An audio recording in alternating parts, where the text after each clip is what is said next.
Hey parents, Rabbi Spolter here with a Kitah update about what we did this week as we prepare for Purim. In this week's lesson, we learned about the plot and the way that what happened between Haman and Mordechai, how Mordechai refuses to bow down to Haman, and Haman convinces Achashverosh, the king, to allow him to try to destroy all the Jewish people. Let's take a look at what we did this week. So first of all, the kids studied Esther, the beginning of Perek Gimel, about the confrontation, the conflict between Mordechai and Haman. And then, of course, about how Haman says to Achashverosh what he says to convince him, we'll get back to this, convince him to how terrible the Jewish people are, and you might as well get rid of them.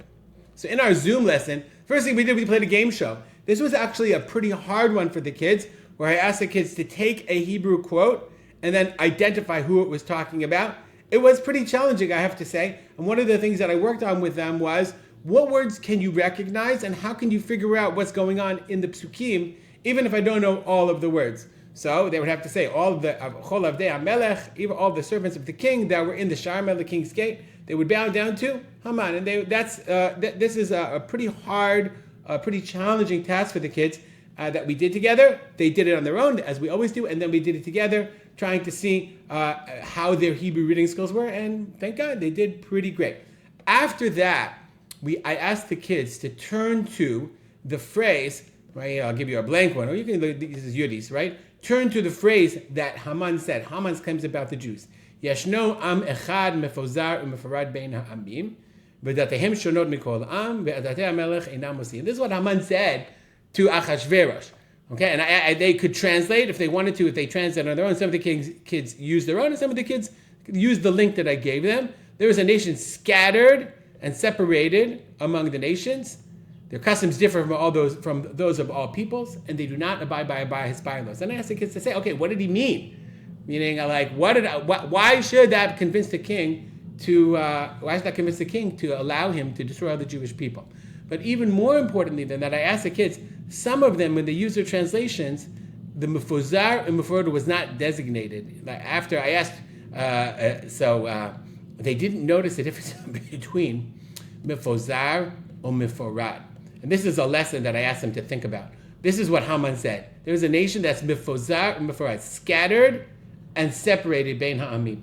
What does the word meforad mean? Separated. Separated from whom? And I asked the kids to think about, what does it mean? Who are they separated from? They had a lot of different ideas. So Haman clearly meant separated from everyone else. They're not like us, they're different, so we should get rid of them. But the kids really honed in. It's really interesting. One of them said separated from Hashem. Another one said separated from each other. And this was a lesson I wanted to convey to them, that the Megillah conveys to us as well. In its message, there's a simple message and a deeper message. When does a Haman rise and have the ability to destroy the Jewish people? Not when we're just scattered, but when we're meforad. Meforad from the idea of separated from one another. When we don't act as a unified nation, when we don't care about one another, act for one another. And one of the things I pointed out to them was, what does Esther do when she agrees to go to Achashverosh to plead for the Jewish people? She says, Lech kenos et kol hayudim. Go gather in all of the Jewish people, kol hayudim, all of them, that they all should fast. And I explained to the children that the power of the Jewish people is in our unity, when we act as one, when we come together.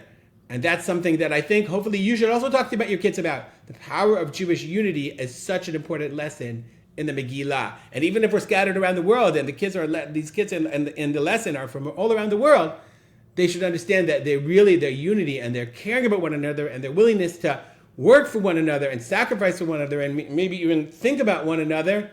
That's something that Hashem looks at and really cares about very, very much. All right, have a great Purim, and we'll see you next week.